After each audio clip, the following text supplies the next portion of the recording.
my name's Aahil Damani, and a bit of background about me. I am a medical student at King's College London, so I've completed 3 years of my studies already, and I'm currently doing an intercalation.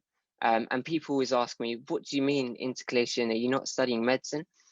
After the third year of your study, you get a year dedicated to studying something that you're really passionate about.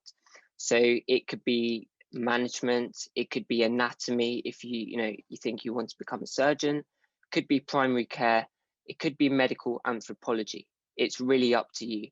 And what you study in this year does not determine what you become when you're older or what specialty you go into, but it's really an opportunity to just really try something new. And so I'm doing my intercalation in Control of Infectious Diseases at the London School of Hygiene and Tropical Medicine. Now, I know exactly what you're all thinking. Did you choose that because of COVID-19? And don't worry, I will come on to that. But we're probably all dialing in right now from our bedrooms and living rooms. We haven't left the house for many activities apart from the essentials such as exercise and going to the supermarket. So I thought I'd put a few pictures just to give us all something to look forward to. So on the left, you can see Guy's campus. So this is where I've spent the last 3 years studying. It's a lovely campus in London Bridge. I really do encourage you all to come and visit. Lovely day trip for the family or friends. You're more than welcome. I'm happy to give a tour. You've got London Bridge nearby, Tower Bridge, Borough Market for the foodies out there, and a wonderful view of the Shard from campus. So your next Facebook and Instagram picture sorted. I must say it's nearly been a year since I last visited Guy's campus, and I really do miss it. But unfortunately, we're all going through the same thing with regards to the pandemic. On the right is the London School of Hygiene and Tropical Medicine. So on the north side of the river in the heart of Bloomsbury, just off Gower Street, next to UCL, SOAS, not far from the IIS building that used to be on 210 Euston Road. Really is a beautiful building. And I've got to say, this pandemic, it's affected me as much as it's affected other students.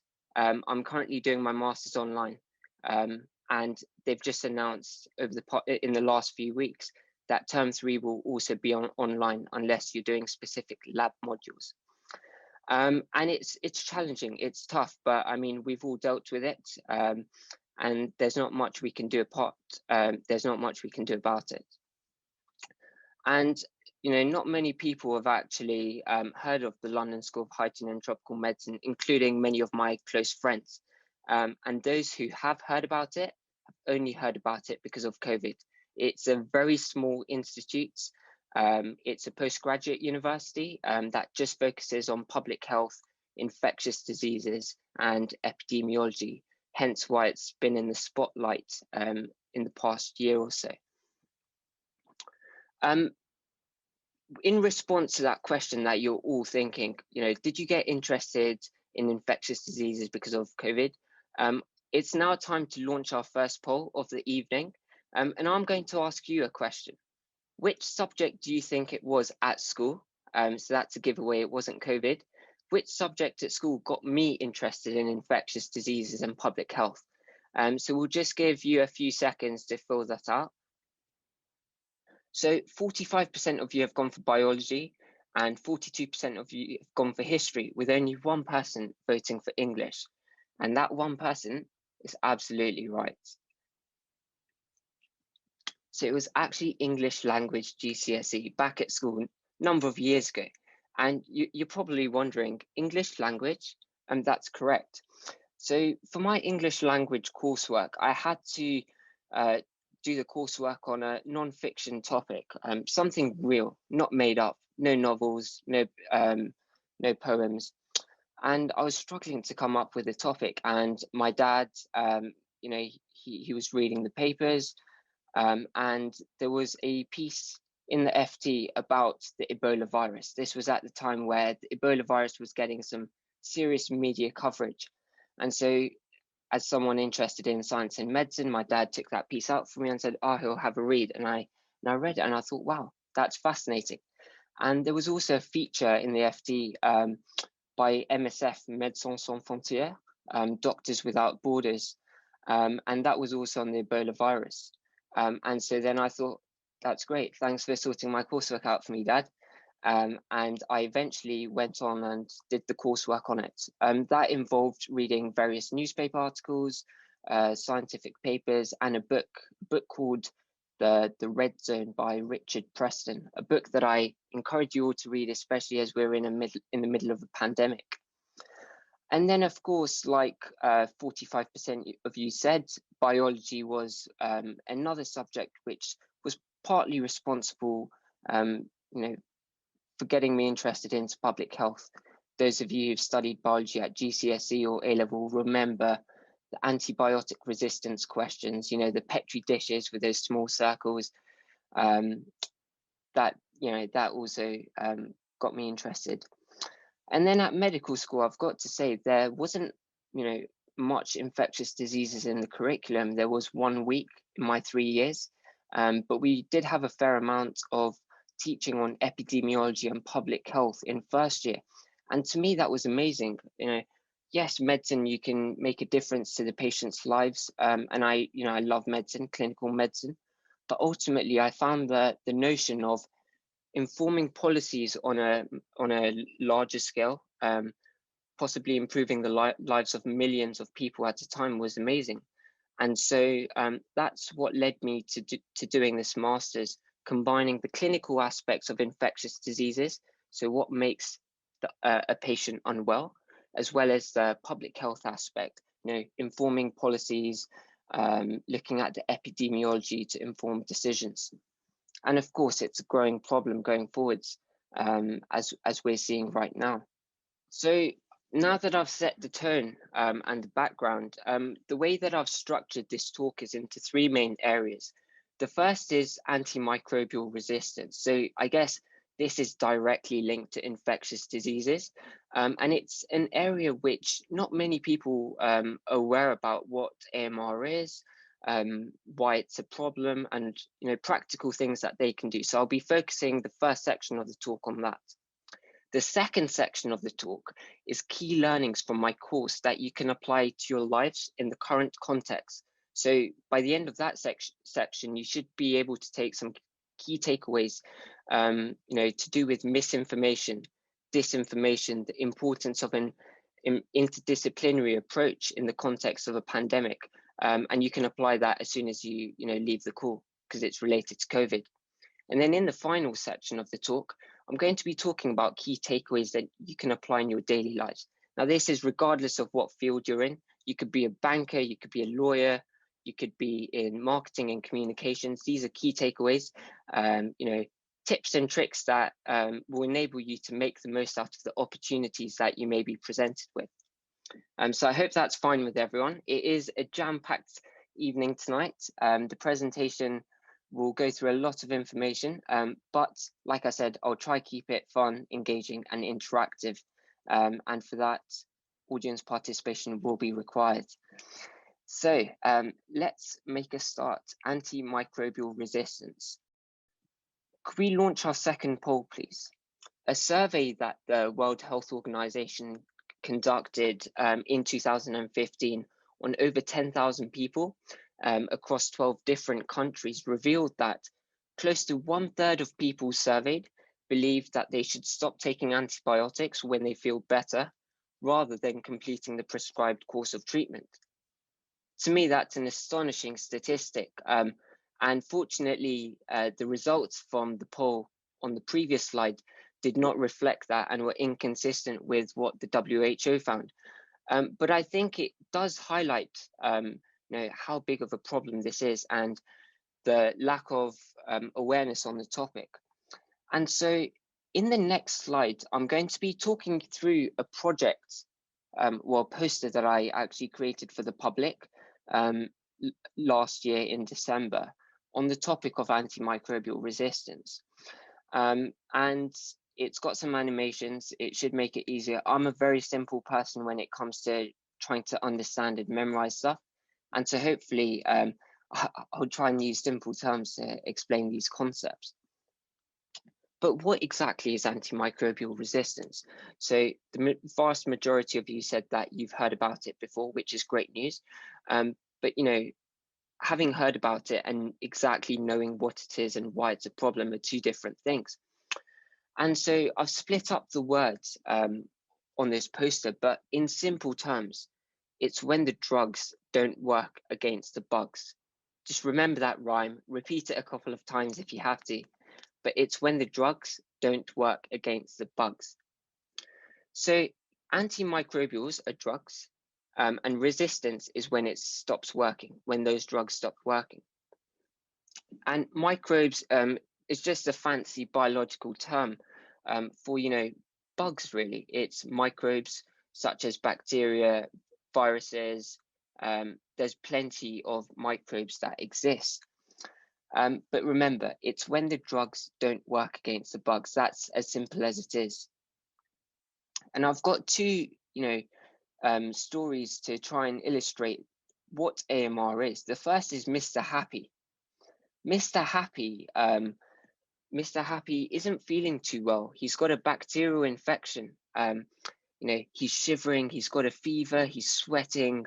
He goes to the doctors, and the doctors, the doctor says to Mr. Happy, "Oh, I'm really sorry to tell you, you've got a bacterial infection." And Mr. Happy says, "What does that mean for me?" And the doctor replies, "Nothing to worry about. We've got fantastic drugs, antibiotics that should, sort the problem out for you and get you back at work." Mr. Happy goes back, and after a week or two, once he's completed the course, he's feeling back to normal, 100% back to his baseline. Mr. Happy, happy days. And this is an example of when the antimicrobials are working, when the drugs work against the bugs. On the other hand, we've got antimicrobial resistance, right? Remember that rhyme that I told you 30 seconds ago? I probably won't stop talking about it, but drugs don't work against the bugs. We've got Mr. Sad. Mr.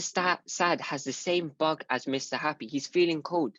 He's shivering. He's got a fever. He's also got a bacterial infection. When he goes to the doctor says to him, "Don't worry, Mr. Sad. We've got some great drugs called antibiotic that should sort the problem out for you." And so Mr. Sad goes back, takes the antibiotics as prescribed. But unfortunately for him, he doesn't return to his baseline. He's still feeling unhappy. He's still unwell after 2 weeks. And this is an example of antimicrobial resistance. It's when the drugs don't work against the bugs. Mr. Sad had the exact same bug, infection, whatever you want to call it, as the person in the first scenario, but for him, the drugs just didn't work. Now, you may be wondering, how does this happen? Why is it that for Mr. Sad, the drugs didn't work? There's a number of reasons that I simply don't have enough time to go through them all because it's such a complicated issue. But what I have done is highlighted what I feel are the three most important. The first is inappropriate prescribing and use of antibiotics. So I'll share a tip with you. Antibiotics contain the letter B. B for biotics, antibiotics, B. They only work on bacteria, which also begins with B. I told you I'm a simple person. I like keeping things simple. Antibiotics, bacteria. If a doctor prescribes antibiotics for a viral infection, that's not going to help the patient. They're not going to feel better because antibiotics only work against bacterial infections. So by prescribing antibiotics for viral infections and for other infections, you contribute to the problem of antimicrobial resistance. So that's one way, inappropriate prescribing, and that's more from the healthcare provider perspective, right? It's nothing to do with the patient as such. The second is incomplete, not completing the full course of antibiotics. So, on this call tonight, it might not be directly relevant to you because an overwhelming majority of you know that you should take the antibiotics for the full duration. But like we saw from the WHO statistic, 33% of people don't know. No, people stop taking antibiotics when they feel better or when the symptoms go away. And that contributes to the problem of antimicrobial resistance. It gives the bacteria, the viruses, the opportunity to become resistant to these drugs. And the third and final point is not directly relevant, but it's a major issue, is antibiotics being used for feeding farm animals so that they can grow, bigger, fatter, and faster, so that they can be sold, ultimately in the meat industry. And it's a massive problem, especially in the USA. The amount of antibiotics used to treat these animals, it's much greater than those used to treat humans for infections. So just something to be aware of. If someone asks you, do you know how AMR arises? Just remember, one, from the doctor perspective or healthcare provider, inappropriate prescribing. The second is the patient themselves not completing the full course. And the third is animals. So the One Health perspective. So why does this matter, right? You might be thinking, so what? Am I not Mr. Happy?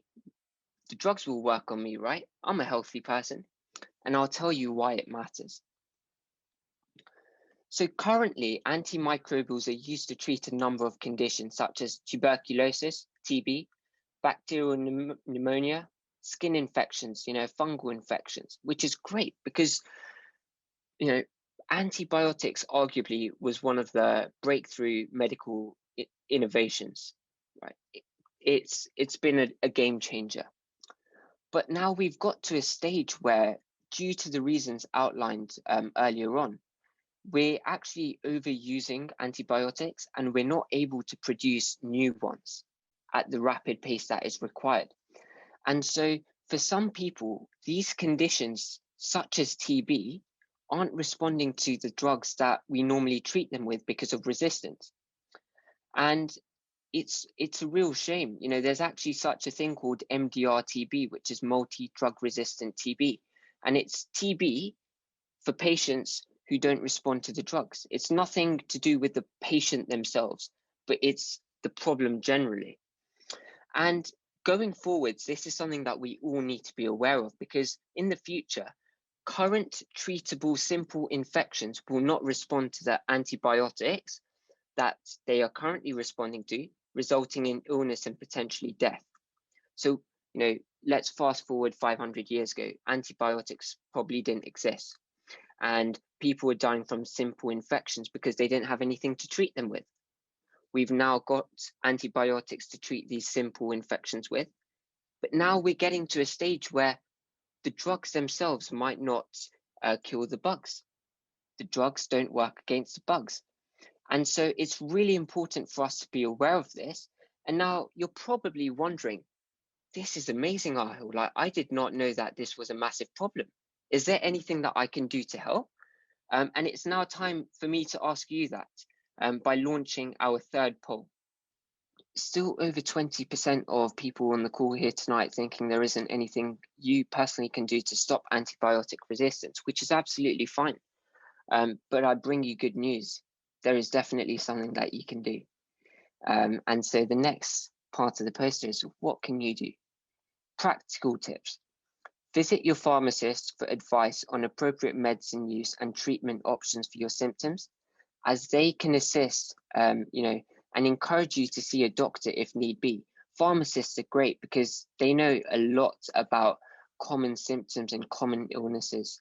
If you've got a cough, for example, and they think that it's a viral infection, then you may not require antibiotics, which, as we know, can contribute to the problem of antimicrobial resistance.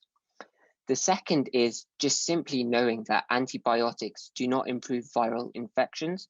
They only work on bacterial infections. Remember, I'm a simple person. I just see the letter B and I think bacteria, that's me done. That's how I get through medical school exams, by using these, really, really stupid tricks, but it works for me. And the final is When prescribed antibiotics, ensure you take all the medication for the full duration, even if your symptoms start to improve or disappear. Now, I know it might not be relevant for every single person on this call because, again, an overwhelming majority of you said in the poll that you know to complete the full course. But many of our friends, family, relatives may not know so. And so I think it's our duty to inform them. Because remember, no matter what your age, if you do not complete the full course, you are contributing to the problem of antimicrobial resistance. Little animation. So on the topic of how to combat the problem of antimicrobial resistance, the next part of the talk still related to AMR. I'm going to just share some exciting stuff which I think you'll find interesting. Well, I hope you do anyway. And it's something called Innovation for Help, which is a competition based in the USA at Johns Hopkins University, a great public health institution. And in September, one of my course mates who was starting the masters asked me if, you know, I'd be interested in submitting a proposal for this competition, to which I replied, of course, it sounds great. And it's all about using technology to try and, you know, improve health outcomes. So there we were in September, 4 students. I'd only met one of them, and we just sent a proposal, not expecting much out of it. And we found out that our proposal made it to the design sprint final. There are a number of teams in that final, but it's still an amazing experience. It's a collaborative competition, I should clarify, with Johns Hopkins, REACT, to do some amazing work on antimicrobial resistance, and the International Federation of the Medical Students or School Association. And it's, you know, brings students from around the world, India, Pakistan, USA, China. It's great. You get to meet and network with these amazing individuals. So I've spoken with my teammates who are also from the London School, Grace, Catherine, and Emily, who have kindly agreed for me to talk about this today and share some of our slides. I do need to say that we are still in the process, and by no means has this been accepted to be rolled out onto the App Store or anything, just to bear in mind. So yeah, our team is called Team CID, Control of Infectious Diseases, the name of our course, and we're tackling AMR. So I'm not going to go through these slides because I've already mentioned it in my poster, but poor compliance basically means people not completing their course is a major problem. And also doctors in certain settings are unable to undertake a period of watchful waiting. It's just a fancy term for symptom monitoring. So, you know how I mentioned in the poster that antibiotics don't work against viral infections? In a lot of settings around the world, especially where it's difficult to access healthcare, patients go to the doctor, they may have traveled really far, they may have had to take a day off work, you know, they may have lost a couple of hours worth of wages, and so they expect to receive some sort of medication in return. Otherwise, they may think it's a wasted journey, to put it that way. And so in those settings, doctors aren't able to say to the patients, come back in a week's time. If it doesn't improve, then I'll prescribe you an antibiotic, because the simple act of getting to the GP or hospital is a major problem for a lot of people around the world. We take it for granted here in the UK. We've got the NHS. We can just, you know, call up our GP, have telephone consultations. In a lot of, you know, around the world, it's not quite the same. And so just quick question. How many people in this call are from Kenya or have family or relatives in Kenya? Just a quick question. Feel free to put it in the chat or raise your hands. Okay, I see someone nodding. Okay, I see a thumbs up, which is good news, I guess. The reason I asked that is because one of our team members, Emily, she's actually done work in Kenya before. And so our target population, when we came to deciding where should we potentially roll out this app, we chose Nairobi in Kenya, so outpatient centers in Kenya. And the reason for this is simply because smartphone usage in Kenya is really high. It's 91%.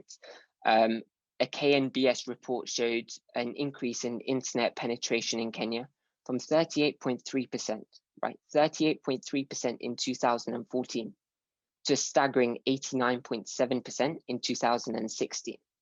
And it's still increasing.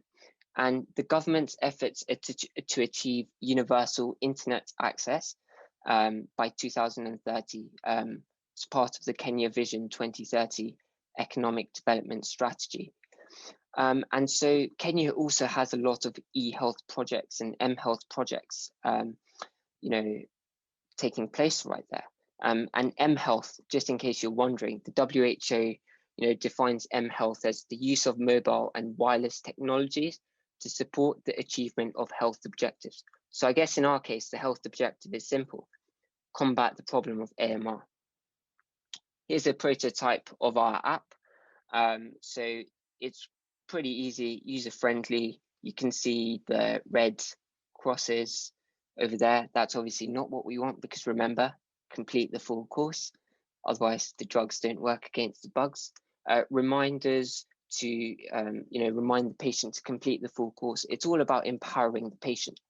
And the app itself has 3 clear objectives: to reduce the overprescribing of antibiotics. So that's, I mentioned from the healthcare provider perspective. The second is improve patient compliance. So giving them reminders, empowering them, giving them autonomy over their health. And the third is increase awareness of AMR. So just through posters, articles, Of course, if our interventions adopted, we expect the correct use of antimicrobials to increase, including administering them at suitable times and finishing the whole course. I can't stress enough how important finishing the whole course is. And if implemented in many communities, this will slow the development of the resistance. So it's a problem. It's about trying to slow down the development of the process. I hope you found that interesting. I think it's quite interesting, bridging technology and healthcare.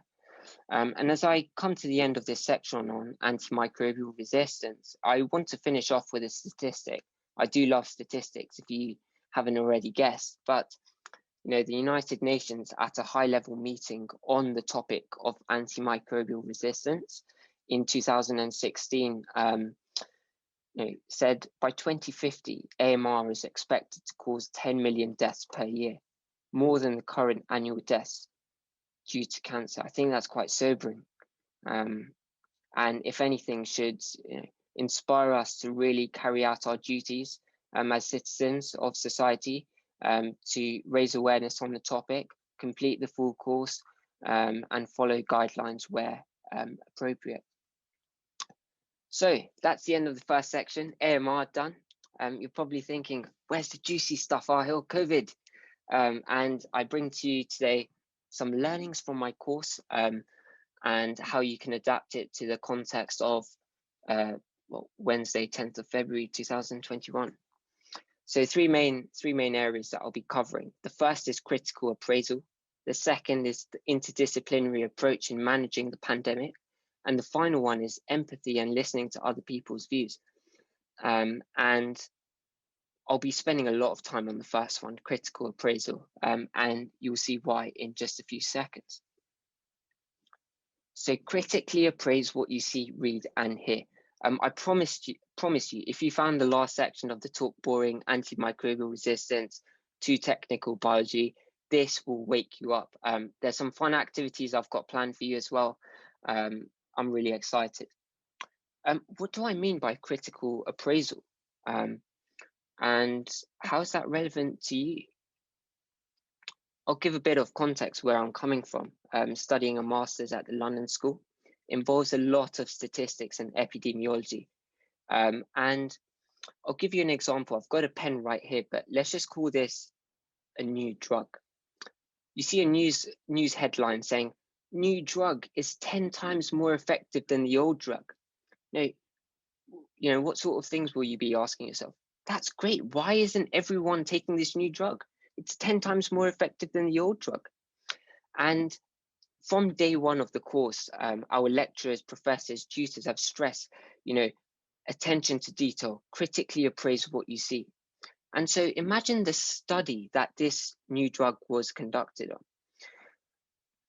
If it's only been done on 10 people, 10 individuals, and we get this, conclusion that it's 10 times more effective, is that enough to be able to take that out of context and apply it to a population level, right? Because the old drug may have, the study may have been done on 10,000 people, which is why it got the results that it produced. Whereas with this new drug, if it's only been done on 10 people, we can't take what it says and apply it to a massive level. So really looking at the details, how many people was this study conducted on? Who was the study? Was it one community in a small town in Scotland, for example? Can we take findings from that study and apply it to the whole of the UK or the whole of London? Most probably not. It's not generalizable. And so it's that sort of level of critical appraisal which we've been taught, on this master's.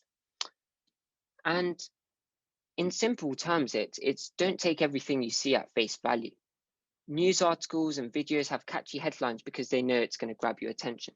If it was a boring old statistic, it wouldn't do its job. And I've got an example to show you. This is fresh. I was on BBC News last night around 10 p.m. and I saw this headline. Those of you who've been following the news, current affairs, will have heard about Tesla and Bitcoin, topics far too complicated for a person like me. But I saw this headline and it looked interesting. So Bitcoin investors from buying a Bentley to losing it all.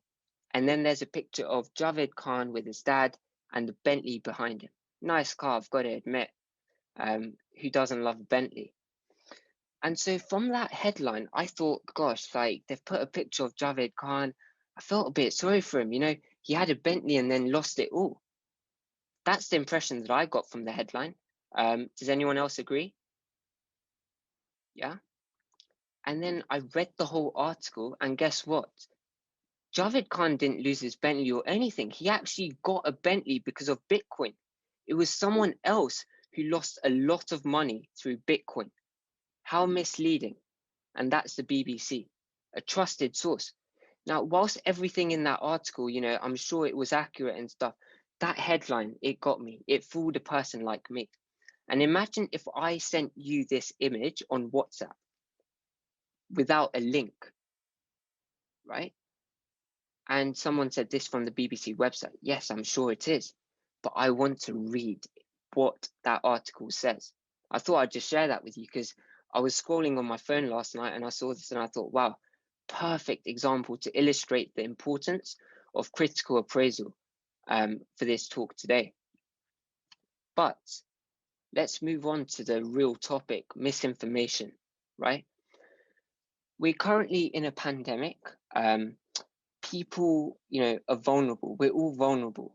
We don't want to catch COVID. We want loved ones, elderly relatives to get vaccinated, and people have, used that to try and target us. And, what is the difference between misinformation and disinformation, you may ask? So misinformation is, information that you believe is true. So if I sent you that image and I said to someone, oh, this guy lost his Bentley just based off that flight, that's misinformation because he didn't lose his Bentley, but I actually believe that he did. So that's misinformation. On the other hand, disinformation is, I know that this guy didn't lose his Bentley, but I'm still forwarding it on and saying he did because I'm deliberately spreading misinformation. And again, I'm a simple person. I see the letter D for disinformation. I think deliberate. So it's all to do with the intention. Misinformation, you're forwarding stuff and you don't realize that it's wrong. Disinformation, you know it's wrong, but you still forward it. And unfortunately, in this day and age, there's so much information out there. It's impossible for us, to not be exposed to all this information. And even the social media giants like Facebook, Twitter, Instagram, there's only so much they can do. Of course, they can do a better job at filtering misinformation, but there's so much out there, it's difficult. But there are some tools and tricks that we can develop as individuals to become more resilient to this. So when we see it, we think, I'm not sending that to anyone because that's nonsense.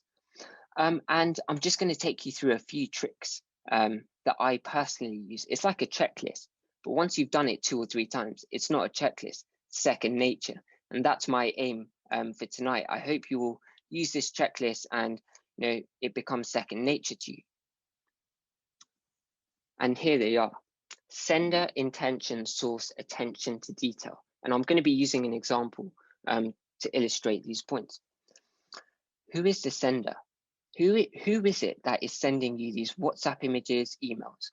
Do you know them? Is it a close family member or is it a distant relative or friend? For example, when my dad sends me news articles about COVID saying, oh, there could be a lockdown in the next 2 weeks. Firstly, it's a reliable sender. It's my dad. I trust him. And secondly, intentions-wise, I know it's for my, his intention's good. He's got my best interests at heart. It's probably to help me prepare for the following weeks. Let me know in advance if university is moving to an online approach. It's in my best interest. On the other hand, if a distant relative who I haven't spoken to in 3 years sends me a picture saying, World Health Organization declares COVID pandemic over, right? I've actually seen flyers like this. Firstly, who's the sender? It's someone that I do not know that well. And what's their intention? It's not to inform me, it's to create panic and spread fear, right? So always question, who is it that's sending it to me and what's their intention? Now, the third thing is the source. So if my dad sends me a screenshot of an article that says lockdown happening in 2 weeks, I will always say to my dad, can you provide a link for that, please? That sounds interesting. And he'll find the link from BBC News or Sky News or whatever the news outlet may be and provide it to me. On the other hand, this distant relative who sent me World Health Organization declares pandemic over, when I ask them for a source, I don't get a reply. Now, normally, if someone leaves me hanging, I'm a bit, oh gosh, that's not ideal. But in that instance, I've actually won because I've helped prevent this chain of transmission, this misinformation from spreading. If there is a legitimate source, that person will always be able to find a link, and you can find that flyer or poster in the original article. And the fourth is attention to detail. Spelling mistakes, grammatical errors, dodgy formatting, and just look out for the logo, right? So in this example of an uncle sending me World Health Organization flyer, there was actually a logo of the WHO. And so you can see original legitimate logos. It's not hard to Photoshop, as we know, but then I saw health spelt without an A in the flyer. And obviously you don't spell health without an A. If it was WHO flyers, if it was Public Health England, the government, the Smiley UK, they go through a vigorous process and they're proofread before being published out onto the World Wide Web. And so that if there's spelling errors, grammatical mistakes, it's probably someone messing around on Photoshop trying to create panic. So yeah, these are just some tips and tricks that you can incorporate into your daily lives. But enough talking from me. Let's actually get down to business and see for ourselves. So I'd like everyone, if your camera's off, that's absolutely fine. Just put in the chat what you think about this flight. It can be good things, it can be bad things. What stood out for you? Keep them coming in through the chats. We've got a smart bunch on the call here tonight who've pointed out all the errors that I managed to spot. But I'll start off. Let's analyze this. Yellow catches my attention. Not sure about you. Sky News logo. I'm pretty sure it looks legitimate to me. I actually went on the Sky News website and it was pretty similar. To open on its doors. Now, like I said, I haven't done English language in a number of years, but to me, to open on its doors just doesn't sit right. Sounds a bit off. 30th February 2021. So, I've got to admit, it's been a number of years since I was last at primary school, and since we did the months in the year. And as far as I can remember, there's only 28 days in February. 29 if you consider a leap year, but 30th February doesn't exist. And social distancing applies. To me, that, I thought that was hilarious, because we're in the middle of a pandemic. Every time I switch on BBC News, all I hear is hands, face, space, 2 meters distance. So why would we not socially distance ourselves when all we've been told is to socially distance ourselves? And then there's a full stop after social distancing. It seems off. I can confirm to you that this is not real. But time to do another one. Hopefully you find these fun, but it's also an opportunity to apply what we've covered in the previous slide. So this one is directly linked to the vaccinations. The UK is doing a fantastic job with the vaccine rollout, but again, that means that we're all vulnerable and people try and target us with dodgy emails. So it's a private email address, unofficial, Hotmail.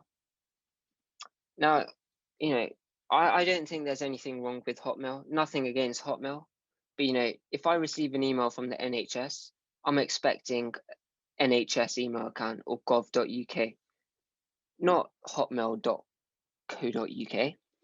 But let's break this down, because I love analyzing these sorts of things and then pointing it out to whoever sent it to me as well, so that they understand that what they're forwarding isn't accurate. So firstly, let's go top to bottom. The sender, it says NHS UK, but the email address is hotmail.co.uk. That happens a lot. So when you receive an email, it might say UK government, but always click the email address to see whether it is or not. Secondly, it's not addressing you individually. So whenever I receive a letter from the GP or hospital, it's always, "Dear Mr. Damani, dear Aahil Damani." This has no, no Mr., no Mrs. It's not addressing the individual. There's no NHS number or hospital number. You always get that if you receive an NHS letter that's personalized to you. But it does have the NHS logo. They probably just copied and pasted it. Performing selections. So the NHS is performing selections for coronavirus vaccination on the basis of family genetics and medical history.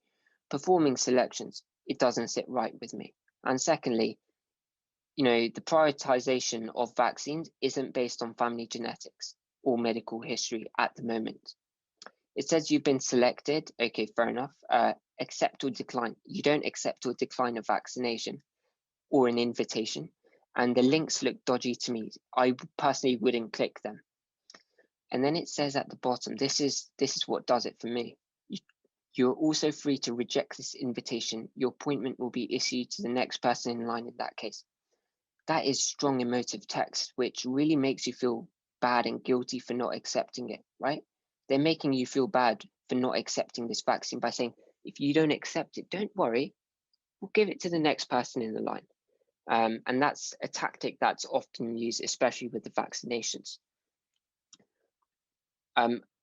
This isn't to test whether you can spot any errors. This is actually from the UK website. This is just a priority list. You can see it's mostly based on age and whether you work in a care home or in the social and healthcare sector. I've actually got a link for it before you attack me by saying, where's the source? I'm happy to share that with you later. So that's the chunk of critical appraisal done. The next few bits will be very quick, I promise. Do stay until the end if you can. So the importance of an interdisciplinary approach in managing the pandemic. And I'll tell you again, like I did with the last slide, where I'm coming from, what the context is in terms of my master's, and then how we apply it to COVID. So only today, actually, I submitted some group coursework, and it was delivering a project, treating malnutrition in the Central African Republic. And so we had to write a proposal for that with our group. And, to treat malnutrition, the intervention's arguably straightforward. You give some food, which is like a medicine drug type thing, and it treats the patient immediately. But the number of people that we had to involve in the process, the list was endless. Religious leaders, community leaders, the Ministry of Health, stakeholders and actors that are already present in the field in the Central African Republic. So the other NGOs that we need to collaborate with, you need to take into account the community leader, because they're the ones that know their community best. As a group from Europe, we can't go to another country and implement a project without understanding the behaviors, the context of the particular target population. And let's apply this to COVID. These are just some of the sectors, some of the various disciplines involved with these decisions that are made. And the first thing to say is these decisions that are made with regards to policies are not easy. They are complicated. So many different parties and sectors need to be involved with this. Let's just go through the list.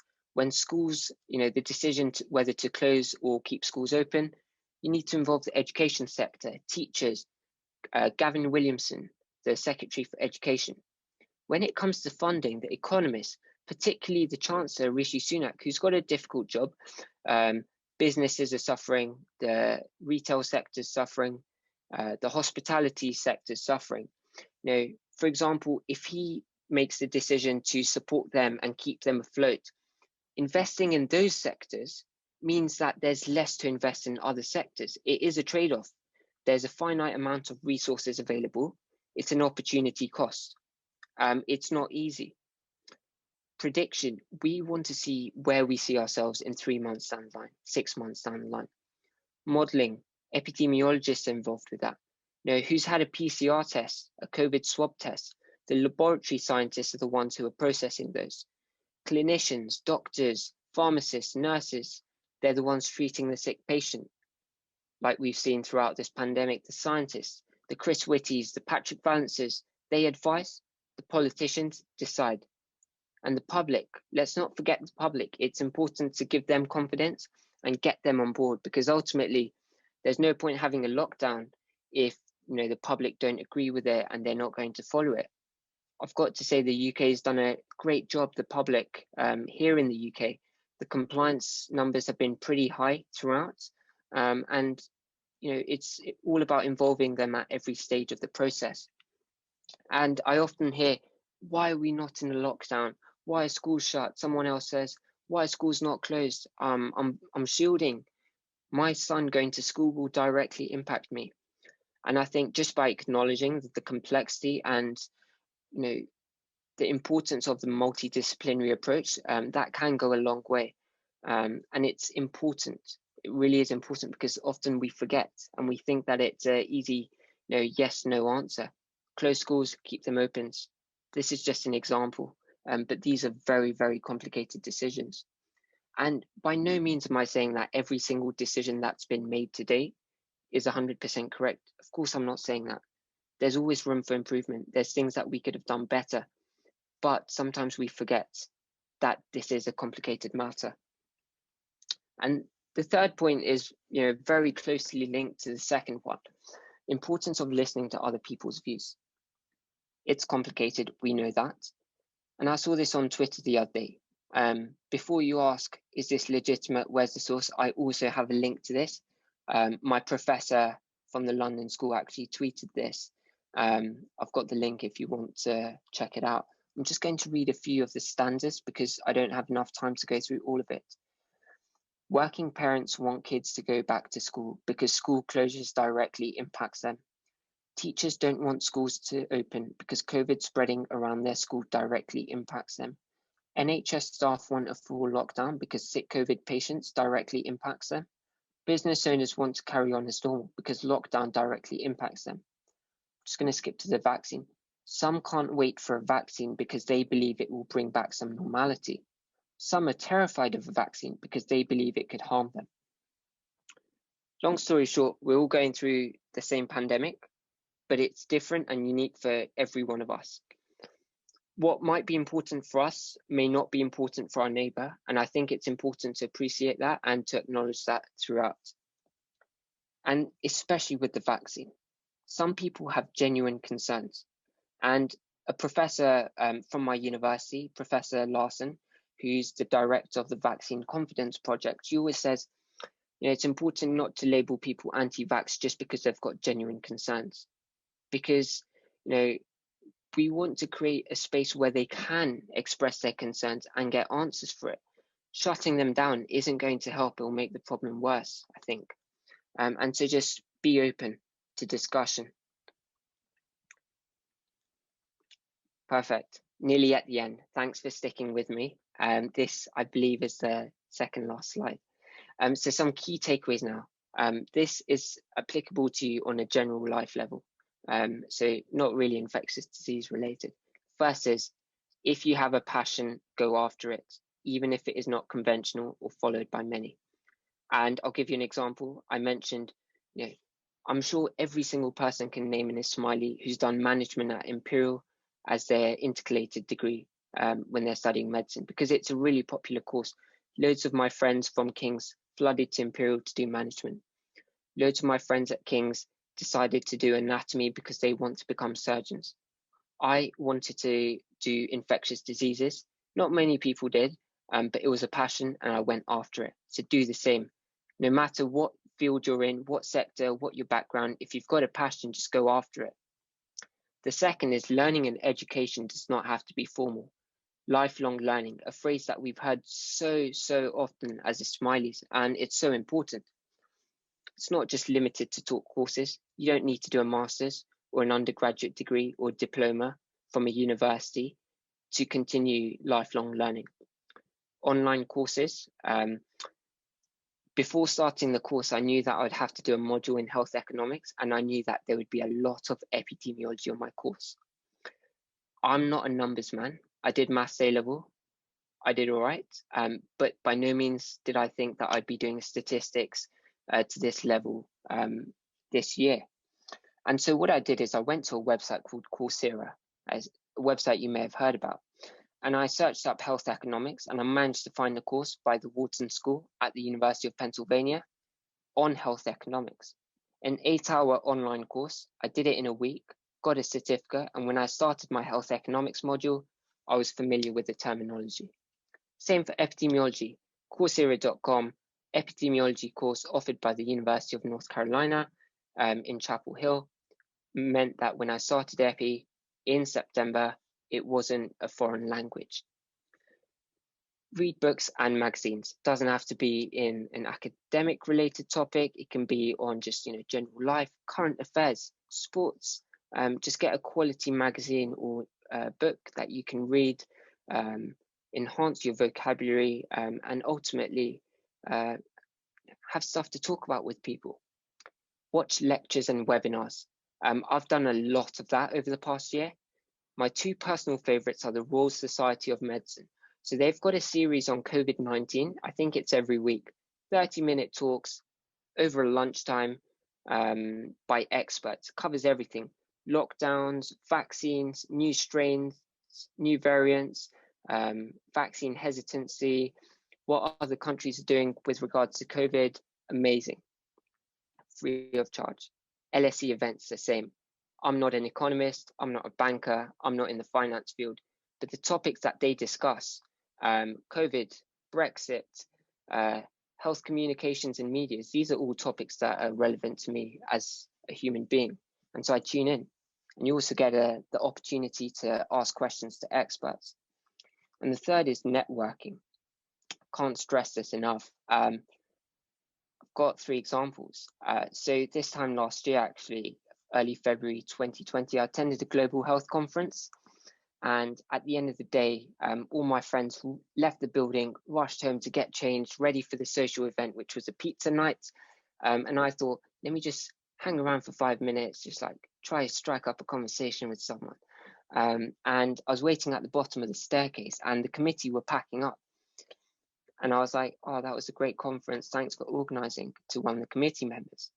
and we got talking. We exchanged contact details. 3 months later, she asked me if I'd like to write an article in the journal because she remembered that I was interested in public health. Great opportunity for me. I said yes. It was that same person who asked me if I wanted to submit a proposal for this app in September, and she's now on my course, and we're really good friends. That all happened because I struck up a conversation at the bottom of the staircase. At that same conference, there were different seminars that were happening. I attended one on refugee health. The person leading the seminar, she was the head of migrant health at a world-class public health institution, and she also did a master's from the London School a few years ago. Now, this was at the time that I was applying, so I was doing the personal statements, the CVs, and so as soon as the session finished, everyone sprinted downstairs to get their tea and biscuits. I waited for them to leave the room, stayed behind. I thanked her. I said, it was a great session. I see that you also did your master's. Would I be able to get your contact details, send over a personal statement? She read through my personal statement, provided detailed feedback. I'm now, obviously studying, and for an event that I'm planning in March on refugee and migrant health, my responsibility is to find the speaker, and I emailed her on Monday, and through her I managed to secure a speaker for this event. If I hadn't struck up that conversation with her, I probably wouldn't have managed to get a speaker for this event. So it all happened because I stayed behind and was proactive. It's daunting. I know it's daunting. You feel like, I don't want to speak to someone I don't know, but make that bold step. And LinkedIn, obviously, just use it to connect to people. Passion, lifelong learning, networking. I just took a screenshot of some of the events that LSE are hosting this week, just to give you a glimpse of what to expect. So shaping cities in an urban age. If you're into architecture, built environment, maybe that's for you. Wealth inequality across the globe, gender and COVID-19. How was Brexit for you? A reflection. These are topics that we're all going to be affected by.